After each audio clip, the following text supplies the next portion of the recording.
Here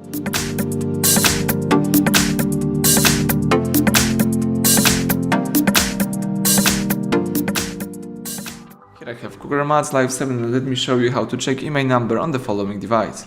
So at the very beginning, let's start by using your home screen.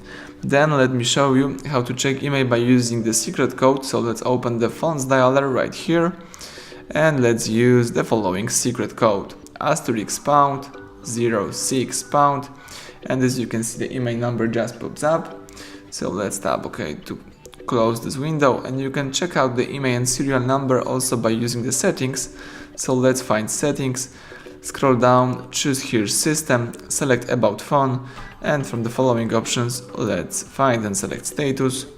Here let's read the serial number. You can also read the Wi-Fi MAC address, and you can tap IMEI information to read the IMEI number of this device.